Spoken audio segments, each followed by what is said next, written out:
Welcome to the SDA Housing Podcast, brought to you by NDIS Property Australia.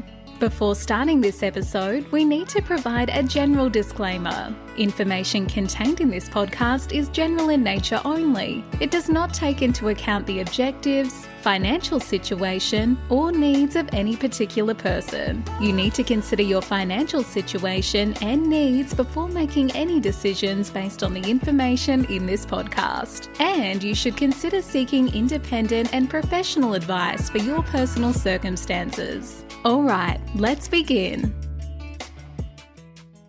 Hello everybody, my name is Minh. I'm your co-host with Debbie from NDIS Property Australia, and you listen to the SDA Housing Podcast. Australia explains, highlights, guides, and brings awareness about all things SDA in this ever-changing NDIS world. Debbie, morning. Good morning, Minh. Let's talk about our recent trip last week to Melbourne. Yes, we had a very long overdue visit to Melbourne. We haven't been there since we held our masterclass earlier this year. Lots of people to catch up with, lots of new people to meet. So it was a very busy couple of days. It was busy and it was very productive. I think we did a lot of achieved a lot of things in terms of on the ground market due diligence and collaboration.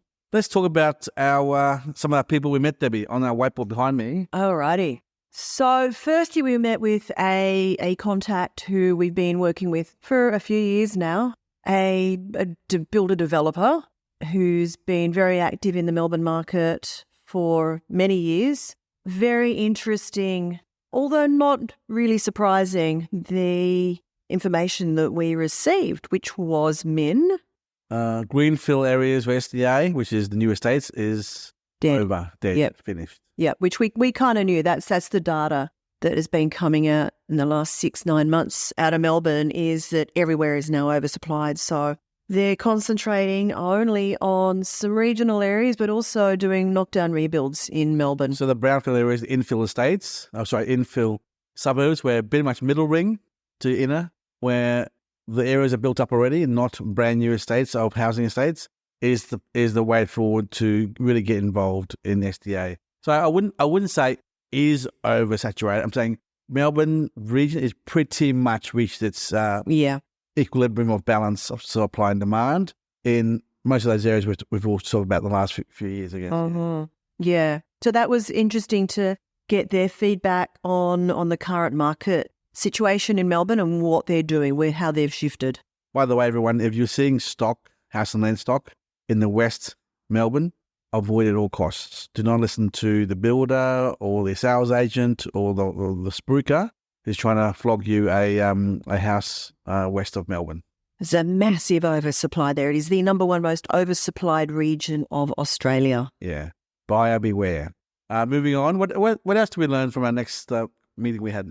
Okay, so we met with a lady who is an agent, land, property, commercial agent.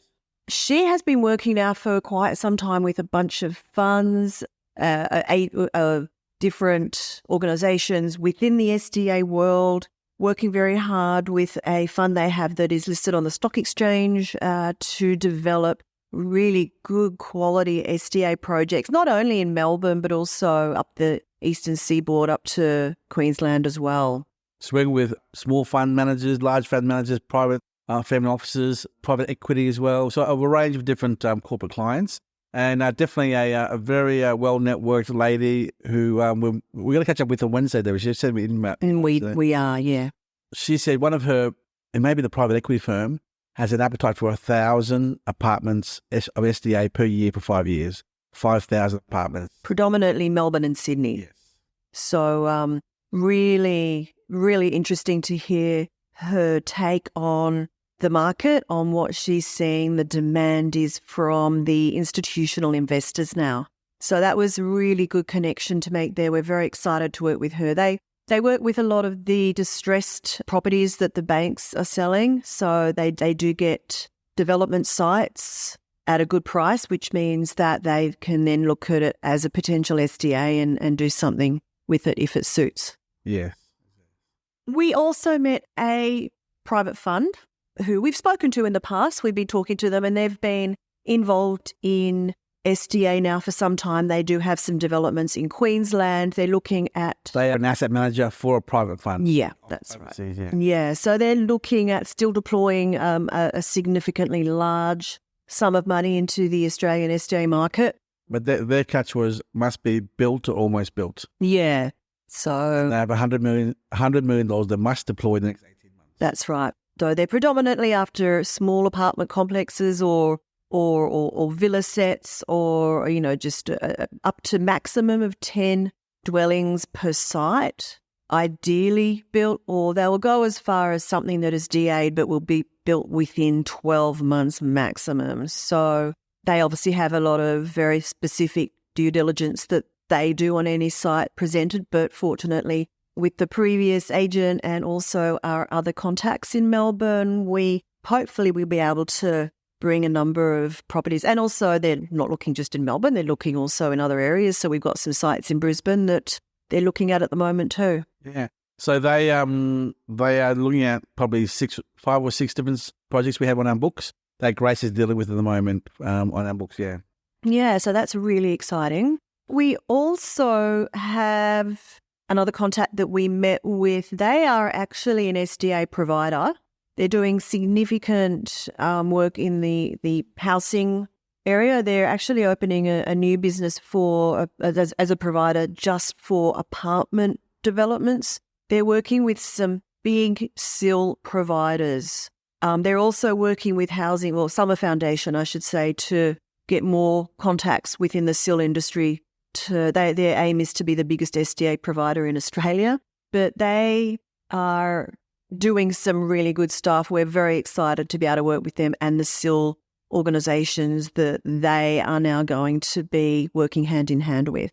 I think they've really seen those boys there. They really watched our growth in our podcast in the last 6 months or so. He's always listened to our podcast straight away when it comes out. He said that he'll bring more and more bigger SILs to the table to help to support the many locations we have that are coming out of the ground as part of our service, because some of our listeners may not realise is we do procure a lot of projects from the ground up, and we assist with the feasibility, the research, and also the design with these developers to launch to market and sell, and either sell as pre-sales as mum and dads, or where the tide's turning now, to the corporate funds. So because I think a lot of our stock now, which is off market at the moment, coming to market, they see the benefit of actually working with our team here in Brisbane, even though we're working predominantly in Melbourne at the moment. So they're very keen to work with us. Yeah. Yeah. We met with a couple of small developers. When I say small developers, they've got a few sites that they have either already got plans and DA, or they're working towards like a 10-pack or a 7-pack of apartments. And they're quite unique too, the unique areas. Very unique and really inner area, blue chip areas, high demand areas, prime products, which, when you look at the data, you'll think they have no problem getting these tenanted because they are amazing, beautiful apartments or villa complexes. Now, one of them had 15 ILs and 15 IL apartments. Yes, they were 15 and 2 OOAs. Mm. And we just sat there for that hour and a half. We said, no, this has to change. It can't be all ILs. These are the numbers. I mean, the suburb they're working on was only 2 apartments ever built in the suburb. It's a very tightly held old suburb in Melbourne, middle ring suburb. And I think that will probably end up pulling back to maybe 10.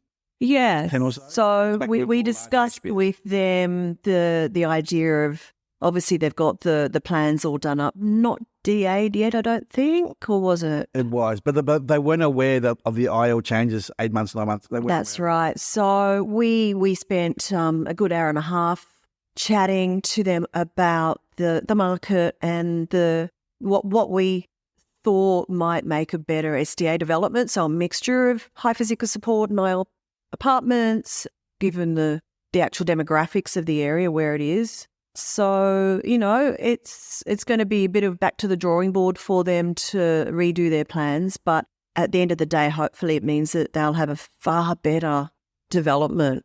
Mind you, Debbie, I met them a year ago at an SDA conference in Brisbane, and they had that side back then. So to meet them again a year later, and now all the work they've done on that site is now not for nothing, but back to the drawing board kind of approach.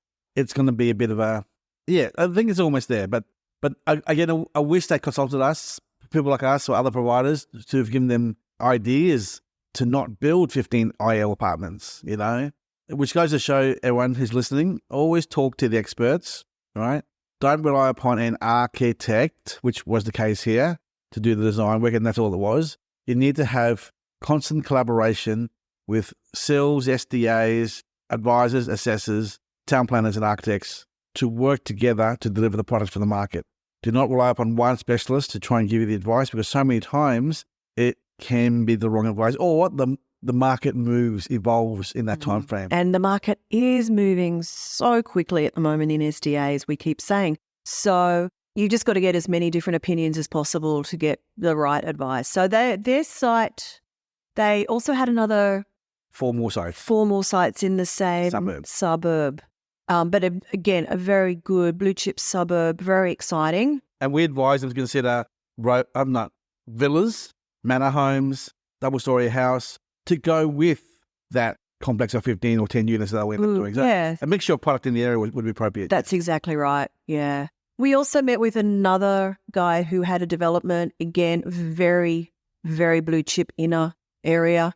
Across from Monash University. Right opposite Monash University, yeah. So Melbourne East. Yeah, but what was interesting, Debbie, was the size of the block. Can you please describe the size of the block, please, Debbie? So the width of the entire block is 6 metres, 45 metres long, 89 metres long. So really 300 square metres. Let's be very clear. 300 square metre site, 6 by 50. Yeah. So we've seen the renders of what the facade's going to look like, and of course the internal images. It looks amazing, but very interesting design. It's going to go up 8 floors, the ground floor being car parking, and then 7 apartments on above. So each floor will be 1 apartment.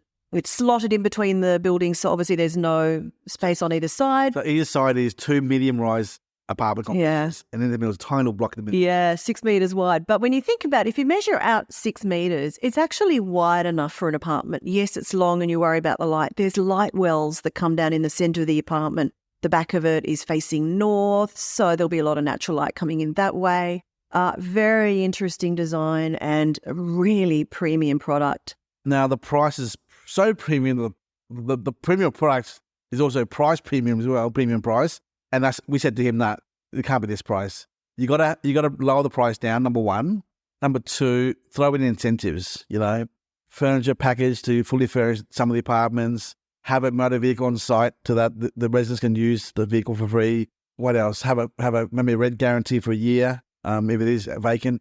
But given where it is, it's a blue chip area across the road from the university and the race course as well. Nearby there, Caulfield, yeah. Yep.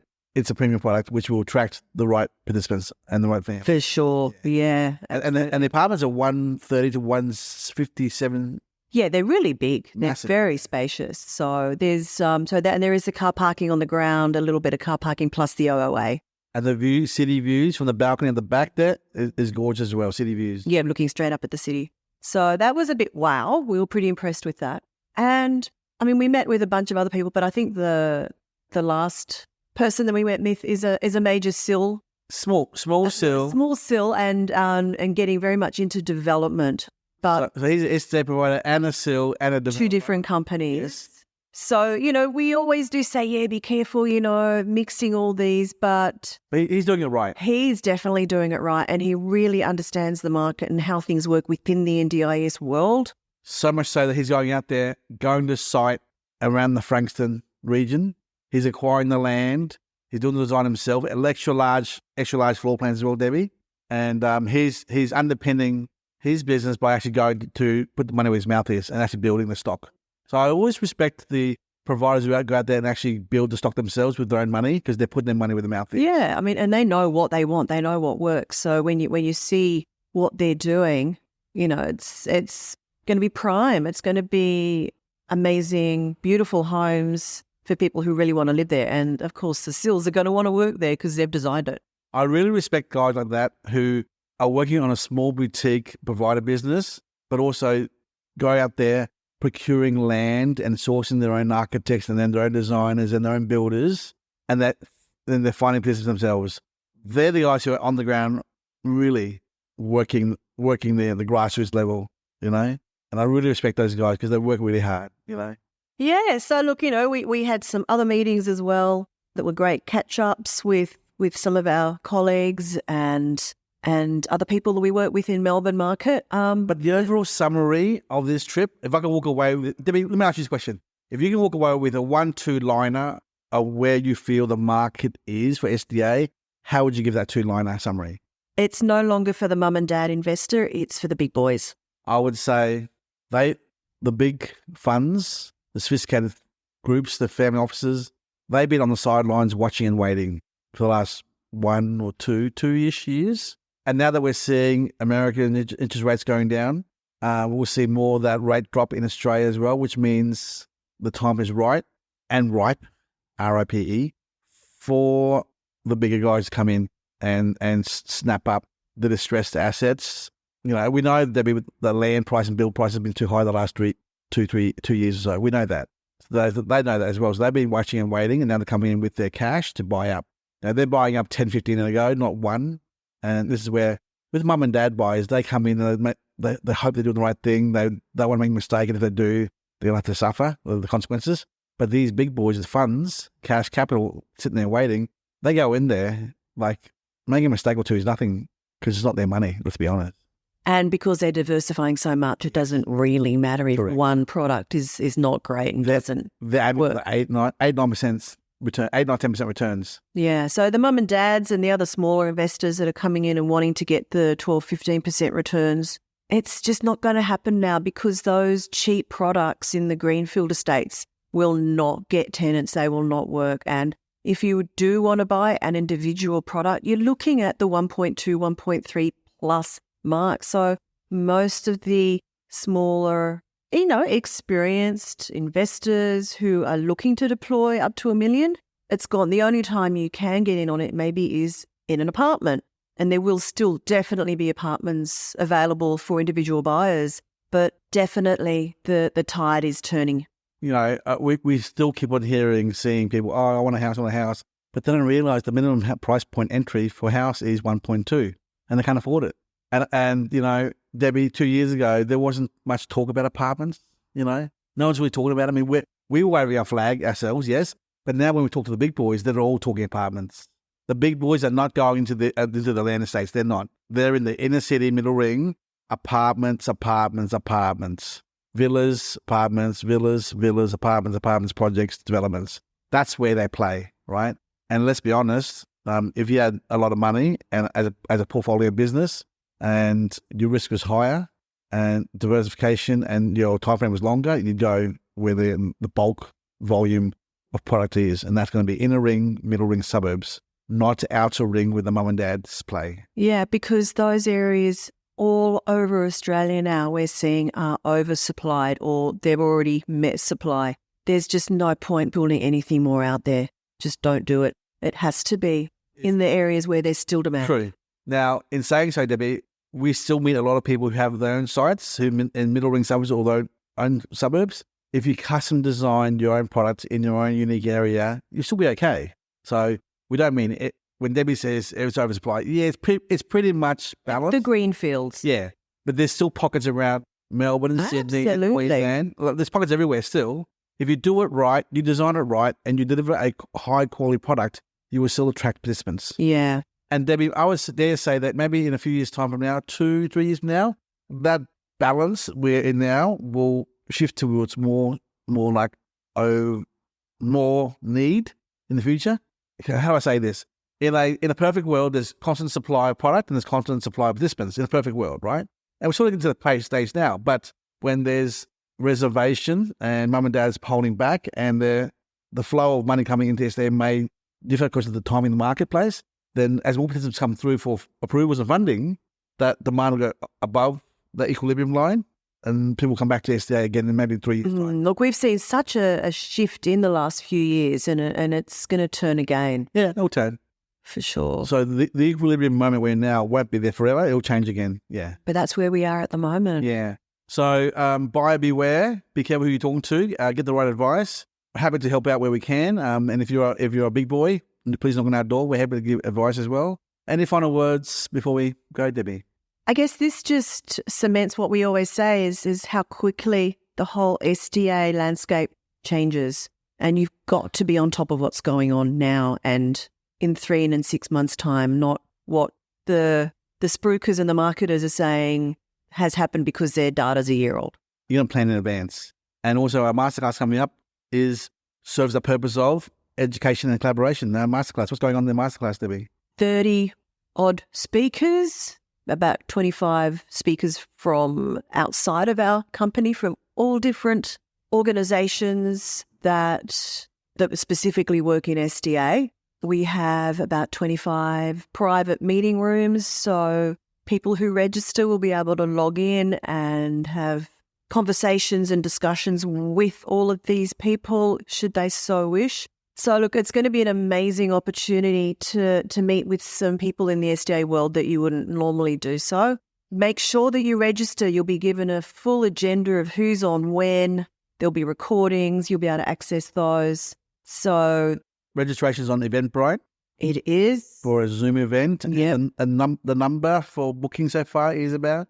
Well over 550 at the moment, up around 560. Yep. And we think we'll be hitting 600 to 650 by next Friday. Yep. The 4th of October. So the Eventbrite link will also be listed in the description of this episode. So just jump down. Make sure you register. You don't necessarily have to be there on the day, but if you don't register, then you won't get access to the recordings. And if you do register, even if you can only spare half an hour or an hour to jump on at some point during the day to meet up with some really interesting people. We're doing this to help improve collaboration amongst the marketplace. This is a free event. No one's getting paid any money. There's no product flog here. We're all bringing together people who mean well and want to do well by others in the industry. And we hope you can support us by attending for a couple of hours at the event as well, please. Just to show our support to the speakers who putting out their time for the day as well, please. Absolutely. All the best. We'll talk to you soon. If you need any help, please give us a call, no matter what the topic is, on 1300 254397. Special shout out to Kevin and Jonathan. I know you're listening. You guys are doing great work out there down Melbourne, and we can't wait to do more work with you. See you later, guys. Bye-bye. Bye. We hope you enjoyed this episode. Please make sure you are subscribed and following us so you can keep in the loop with all of our upcoming episodes. We would really appreciate it if you could leave us a 5-star rating, a written review, and to share this podcast with those that could benefit. Until next time, catch you on the next episode.